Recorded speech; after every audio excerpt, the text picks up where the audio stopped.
And welcome back to Stories from the River. This is your host, Charlie Malouf, and welcome to our series about the story of Broad River and how we play the game, our version of the great game of business.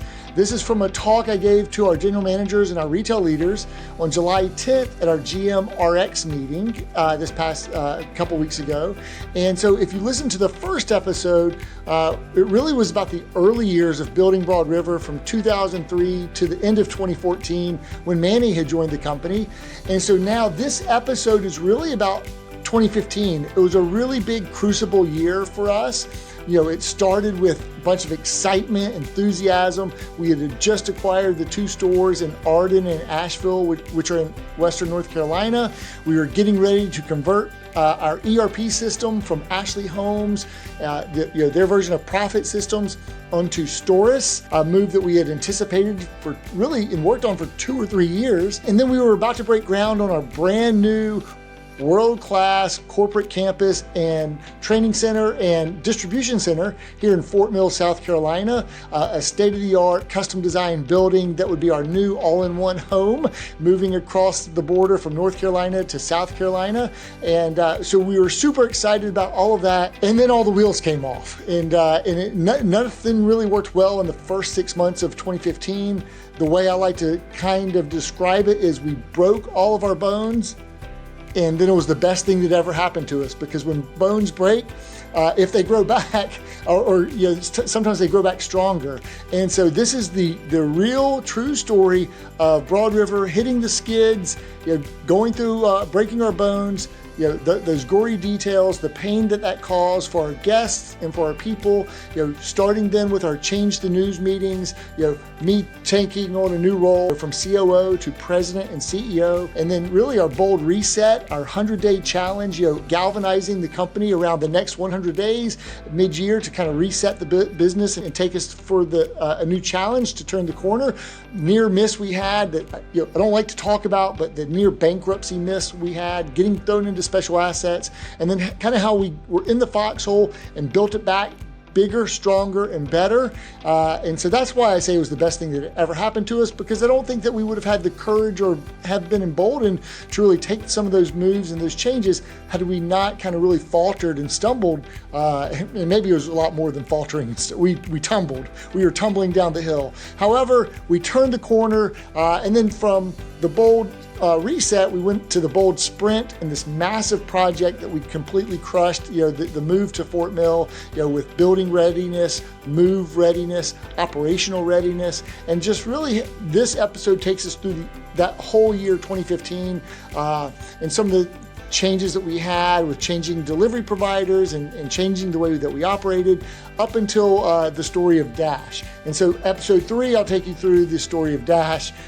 Sit back, and if you missed the first episode, you can go back and watch that. But hope you enjoy this episode from Stories from the River, the story of Broad River Retail, and why we play the game the way that we do, our version of the great game of business.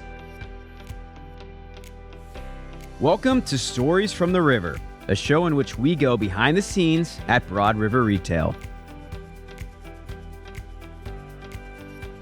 You guys good so far? Good pace? You with me? Okay, all right, thank you. All right, let's keep it going. Okay, we actually approached the new year with much anticipation and excitement and enthusiasm. It was going to be a stellar year, our best year ever. We thought we got off to a great start too. Manny had just joined us. January 2015, we had 3 more big milestones. To start the new year, like on January 1st or 2nd, we had acquired 2 Western North Carolina stores, the Arden store and the original Asheville store. Then we had converted to Storus in mid-January. And also Charlie Workman had joined the company as our Senior Director of Home Delivery or Transportation in January. Continuing on to February 2015, we had broken ground on a brand new world-class facility in Fort Mill, South Carolina. And we would move in by the end of October 2015 and celebrate a grand opening in December of 2015. So prior to Fort Mill, we had been operating out of a DC in Prologis Park with a training center in the back of our original Matthews store, which is now Elevation Church Matthews. And we had a corporate office for several years in Myers Park off Selwyn Avenue before officing out of Prologis Park while Fort Mill was being built. Matter of fact, for the transition handoff from Jonathan to me, as president and CEO, that meeting took place in Matthews in the back of the store in our meeting space and training center. Back to 2015, we had acquired the 2 stores, converted the stores, broken ground in Fort Mill, then we converted Asheville and Arden onto stores in April of 2015. We had no idea that the wheels were about to come off the bus and that we would be ground to a screeching halt and nearly cause us to crash over the railing of the side of the mountain, metaphorically speaking. First half of 2015 was not kind to us. The ERP conversion did not go well at all. If it could go wrong, it did go wrong. We could not produce financial statements for 7 months, not until late July 2015. We sucked and failed miserably on multiple aspects of the ERP conversion. And this was even after a couple of years of planning and preparation. We just didn't have the right strategy and maybe also not the right technical leadership to execute it well. I'll put myself in that mix, by the way. I knew that we were in a world of hurt and bleeding cash, even though I didn't see the financial statements. It got to a point where we were losing several $100,000 every single week. A lot of our vendors had no idea what was going on, though. Heck, most of the people in our company didn't really know what was going on or how bad it was. In fact, we were negotiating a deal to either renew with Tempur Sealy or to switch to Simmons-certified bedding, and SSB wanted us really badly. They made a very aggressive offer, which we would have truly been in no way operationally positioned to add that layer of complexity to our flailing company in April or May of 2015. But I couldn't let SSB or TSI know that. So I leveraged the SSB offer to dramatically improve TSI's counter offer. I can say this now because we're friends now. So, and TSI's infusion of cash into our company's coffers really, really helped. They just assumed that we needed cash because we were building this big world-class distribution center because the press release had just hit Furniture Today. So that positive press and brand reputation really helped us. Sometimes, this is important, you need the smoke and mirrors to buy you some time before the substance materializes. So I sure as heck leveraged that. And we were very possibly or probably would not have survived had we not had that massive infusion of cash at that time. Thank you, TSI. Loyalty counts. That's another little known detail that probably hardly anyone else really knows. But to me, it was clearly divine intervention and God keeping his hand of protection on our business. Let me tell you a few more details about 2015 to kind of paint this picture. Delivery, we had truckloads upon truckloads of salvage furniture. And get this, we were paying storage fees to store these truckloads of junk. That's when you know things are rough. When you're paying storage fees for salvage, we had delivery success rate below 70%. We had inventory accuracy below 70%. We had a theft ring going on with the motor carriers of our home delivery provider. We had broken promises of 35 to 40% daily. We had thousands of cancellations dollars of cancellations every single day. You walk to work, I don't know, is it gonna be -5, -8, -10? Maybe it's a good day, maybe it'll be -20,000. We had the mattress ordering aspect backwards, we screwed it up. Our system would order what we needed to cancel, and it would cancel what we actually needed to order for customers. A colossal failure. Tempur Sealy had to have loved us for buying all of their excess slow-moving SKUs that helped them purge their inventory. That bloated our inventory like you wouldn't believe. We had no visibility on our reporting. Our best salespeople were fleeing. Turnover was through the roof. We caused them tremendous amount of pain and financial hardship, which I would hear about first person during our listing tour in July 2015. Manny remembers that tour, when I was told that I cost someone their daughter's college tuition. Yeah, that hit home and it hurt. And she wasn't wrong. The final verdict on our financial scorecard in the first 6 months of 2015 was a loss of $8.5 million. Yep, can't make this up. We were literally on the cusp of bankruptcy. Bill Woodman joined us in June 2015 as a contractor. And it was, so he just got 10 years with us. And it was a few weeks into his tenure before we were able to produce financial statements from Storis. He helped us get to that point. In fact, when we finally presented you're gonna love this one, if you didn't love the others. When we finally presented the financials to our bank at that time, SunTrust Bank, now granted, they had seen us come through the Great Recession, so maybe we had built up some goodwill and confidence with our bank. But we were out of compliance on our due dates for sending them our financial statements. You know, you have debt with the bank, you got to hit your covenants. We didn't prep them for the news, nor did we provide them with any commentary or explanation or turnaround strategy. I think our head guy just emailed them the financials. Here it is. What could go wrong? What could go wrong? They got the news and probably spit all over their computer screens, spiked their blood pressure, and went into shock. They immediately threw us into special assets, which is essentially a temporary holding spot for companies before declaring bankruptcy, so that the bank can figure out what to do with you and how to salvage their assets.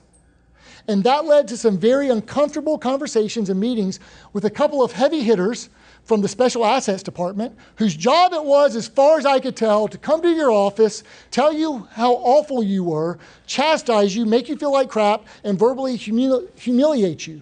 They were very good at their job. If you're going to deliver really, really bad news to your bank, the one who's loaned you money and you've gone radio silent on them, and you've missed deadlines for sending them your financial statements, a good rule of thumb is not to send them an email that will immediately send them into shock. Basically, those financial statements said, hey, SunTrust, you can kiss your money goodbye. You probably would want to at least send them a detailed explanation of what went wrong and why, along with a vetted and well-conceived plan of attack for how you're going to change the news and turn things around. In retrospect, we should have done a better job of delivering that set of news to them than just emailing it, but we were reeling and the ship was sinking. I think at one time, Jonathan may have asked me to get on the phone with him, and I wasn't really at this point experienced or skilled at speaking with the banks about our business. I had very little to no practice doing that. In fact, I was pretty much learning my job on the fly while the house was burning down and the ship was sinking. They probably heard a bunch of excitable gobbledygook from me and thought that I was clearly delusional. In working on this presentation, I actually went to ChatGPT and I did some research. I said, what is the likelihood of a retail furniture company to survive after being cast into special assets by its bank? The odds were not good. Bankruptcy was imminent. If you were a betting man, you would have put a lot of money on Broad River Furniture going out of business and going under. The odds would have clearly been in your favor as the most likely scenario and outcome. In fact, if things didn't change and change quickly, we probably didn't even deserve to survive and exist as an independent entity. We were deep in the foxhole with bombs going off all around us, but we did survive. I looked around and saw a few people's eyes, and I heard their encouraging voices say, "We're in this with you, Charlie." And I knew that I couldn't let those people down, and I knew they weren't going to let me down or the company down. And I knew that we would be okay. I just had this calming reassurance about it. I also knew it wouldn't be easy, and we had a huge mountain to scale. Okay, so starting on April 1st of 2015, I started hosting full-day cross-departmental working sessions in our distribution center in Prologis Park, every Wednesday at 8 a.m. and lasting all day. Probably about 40 of us in a room. We called these meetings our Change the News meetings. We held those meetings for the entire second quarter, and they really started to help. We began to figure some things out and started to put our heads together to resolve many of our issues. It was shortly after having these Change the News meetings, this is my perspective. I'm just going to share it as I remember it, and so it's how I remember it. I began to clearly hear the voice of the Holy Spirit whisper in my ear, "Be bold." I really didn't know what to make of it, but it would honestly moved me to tears. Maybe because I was scared that everything that I'd worked for and had invested in was going to vanish. I had promises, I had commitments. I was, and so you think about it, I said, I told Kelly I'd put this picture in here. This was one of the ones I found yesterday going through like the early phone pictures of my, on my phone. She told me not to do it, but did it anyway. Sorry, too late. Manny, don't tell her. I had just turned 40 years old. Matter of fact, Jonathan gave me a once-in-a-lifetime bucket list trip for my birthday to go see, Kelly and I, to send us to go see Saturday Night Live in New York City, which was, we had a VIP access pass. It was awesome. So I just turned 40 years old. He did that for my 40th. I'd moved to Charlotte 10 years prior after I had turned 30, and I'd sold a prospering technology business to buy in and join this growing retail company. I didn't know anything about the furniture industry prior to joining Jonathan and Jackson. I had some relatives who had a furniture store in the Mississippi Delta in Greenwood, Mississippi, and they had another one in Fairhope, Alabama. And they also had a company that manufactured home furnishings, like high-end lamps and accent pieces. But that was about it. So I had sacrificed everything and left everything and everyone behind to start a new life in Charlotte, because not only did I believe it was a great opportunity, but also because I felt called to move here and I believed in Jonathan Ishii. So I did, I moved. I sold my baby, my first company, D2 Interactive, and invested everything that I had into this company, Broad River. And I felt like I'd really busted my ass for 10 years. I had poured myself into this company. I missed many holidays, sacrificed time away from my family for what I believe would be worth it one day. But also because that's what I felt the company needed and what I was supposed to do. And I had a wife and a young family, but aging parents who I had desperately wanted to help and support. And we had all of these wonderful people who worked for the company who I'd come to really admire and love and care for. I felt responsible for them and their well-being. So here we were, everything was on the cusp of going up in smoke and vanishing away like vapor. So it was during the second quarter of 2015 that I kept coming across a certain verse from Scripture. So I heard the voice saying, be bold, and then this verse just would hit me from everywhere, from a random conversation at lunch to a sermon at church to reading it inscribed on a bathroom stall and several other instances all compressed into a short period of time. And that verse says, for I know the plans I have for you, declares the Lord, plans to prosper you and not to harm you, plans to give you hope in the future. And that verse from Scripture, along with hearing the voice of God through the Holy Spirit telling me to be bold, is what really calmed my soul during that time.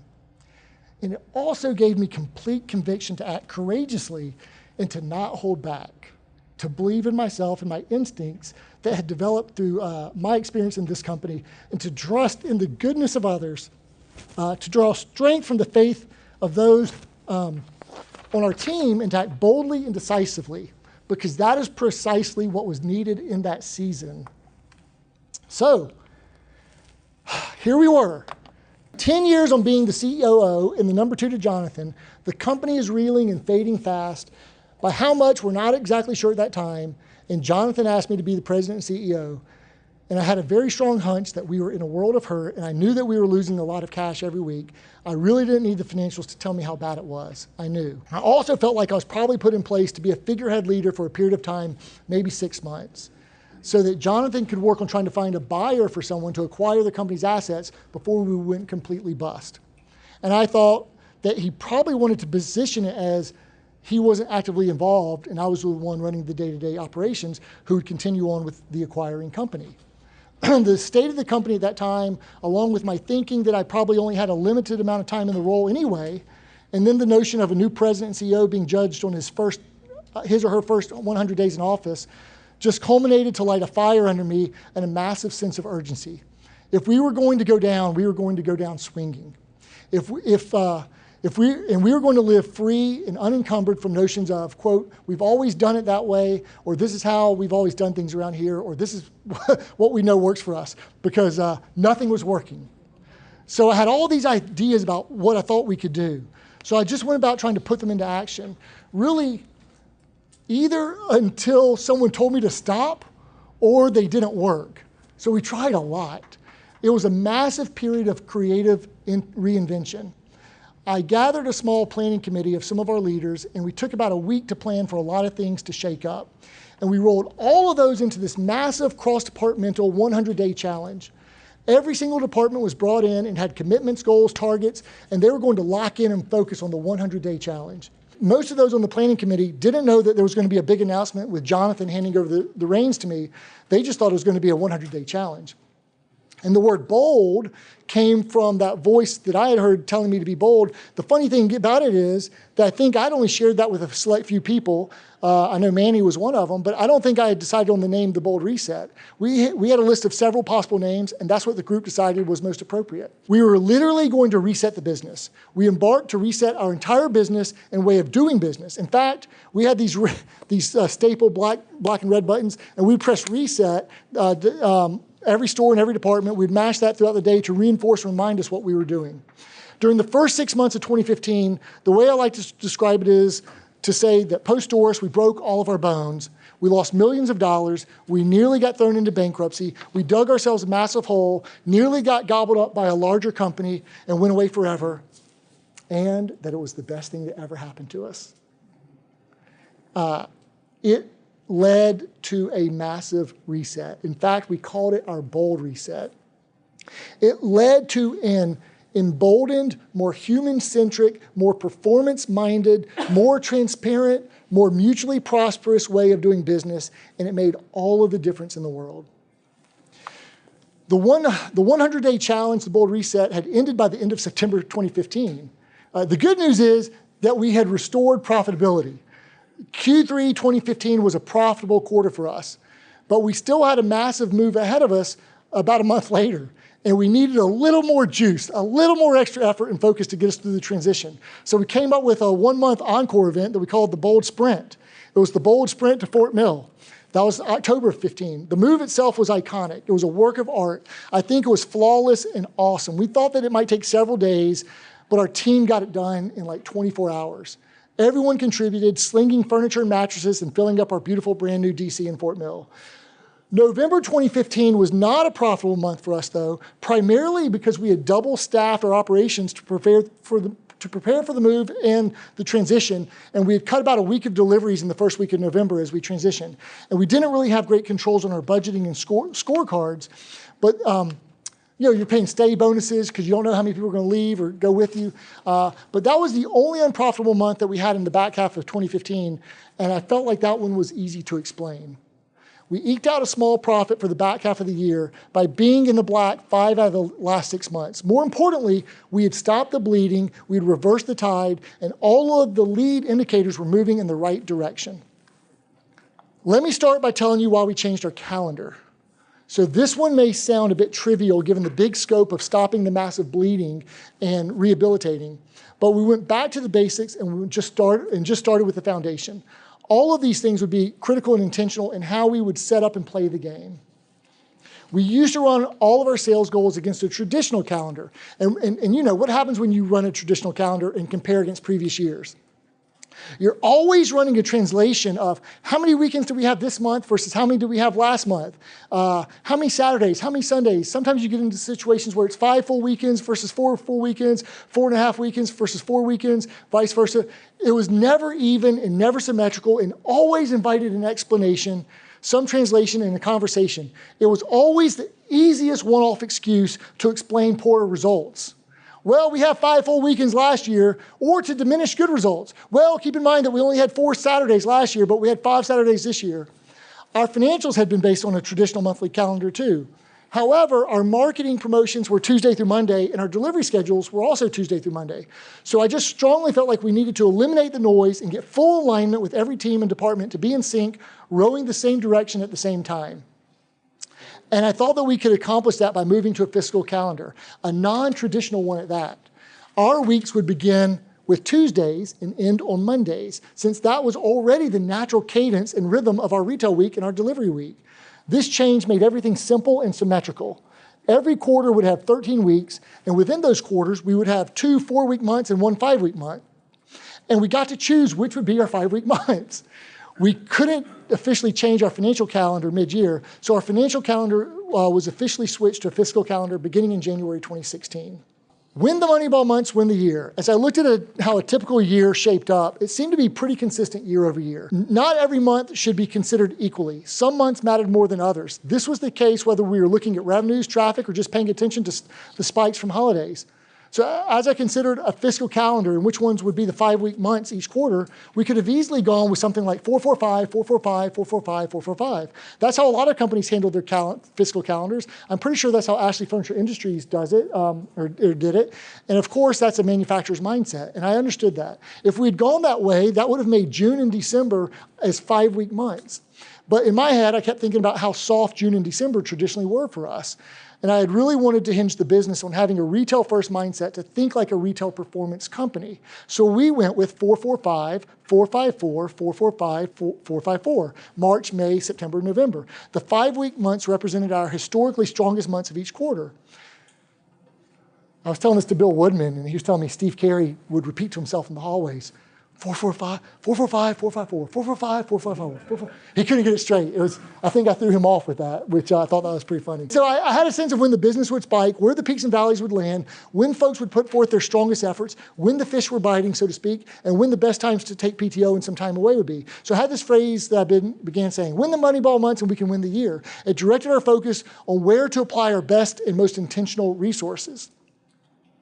If we could win March, May, September, and November, that would give us the strongest chance to win the year.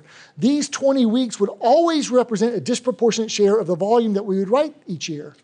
Prior to the bold reset, we used to have a scenario where all the months were created equal and we would pay the same amount regardless of the month. But in order to really incentivize the Moneyball months, I felt that we could borrow just a little bit from each standard 4-week month and repurpose those dollars into juicing the Moneyball months. We would still pay the same amount over the course of a year, but we could really make those hard-fought Moneyball months be worth more. And we did this by paying out 90% of the earned monthly retail bonus in a standard 4-week month, which is not too far off from 100% payout. And then we would pay out 120% of the earned monthly retail bonus in a 5-week Moneyball month. That's a 33% premium for 25% more work. But I really felt like it would be worth it to put more dollars to chase after and pay out in the Moneyball months. I felt strongly that those are the 4 months that we really need to win in order to win the year. And it would drive a clear signal to folks that if you wanted to take some time off, which we would certainly encourage, then there are certain months where that may be more desirable and better for the business to do so. Okay, so calendar alignment, Moneyball months. Daily themes in the rhythm of retail. Another element to reinforce the focus of our fiscal weeks was to connect each day of the week to a daily theme. This seemed to easily fit into the natural order of the rhythm of our business as a retail business. It went like this. Truth Tuesday, the first day of our fiscal week. We're going to look at the scoreboard, see how we did, whether we won or lost. With transparency, we're going to have a clearly stated weekly budget, and we're going to know whether we achieved that weekly budget or not. That's where the truth report came from that got published every Tuesday morning. And we started having our leadership meetings every Tuesday morning to review the week. Then Win Wednesday, you got to play with a lead and get the week started off with a W. Start fast. Thankful Thursday, we're going to celebrate with what we're thankful for and make that cultural. We believe in the power of gratitude. And Focus Friday. Okay, on game day, game day's coming up. The weekend is upon us. It's time to get focused and locked in. And so, in fact, we used to publish the currents twice a week, every Tuesday and Friday. It would be a PDF that would be emailed to everyone. And if you were in a different department and had something to say to a GM, it had to go in the currents and it had to go out on a Tuesday or Friday. This allowed us to control the signal to noise ratio and to eliminate the distractions. And I would be freaking maniacal in OCD if someone sent a message to the GM alias on a day other than Tuesday or Friday. I wanted all of the excess noise off of the GMs except for those 2 days, unless, of course, it was an emergency. Showtime Saturday, game day, let's go. Showtime. We really needed to win our Saturday. So we had to treat Saturday like a game day when the show would go on. Super Sunday, impactful 6 hours of retail, let's make it super. And then move it Monday. Whether it's a big retail holiday or an administrative or a billing day, let's hustle to close out the week. Okay. Core stores. Now, here's where we are today. Prior to the bold reset, though, we had 17 stores, and we really didn't think of them differently from a volume perspective in the way that we do now.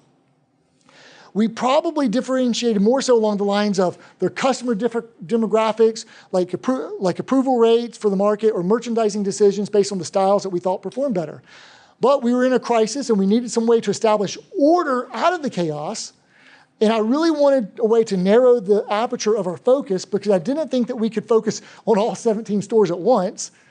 So basically, it just seemed to make sense for me to group them based on annualized volume.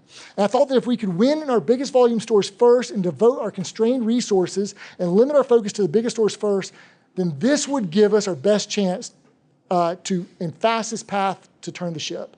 So that's when we created the hierarchy or stratification to our stores and identified our core stores.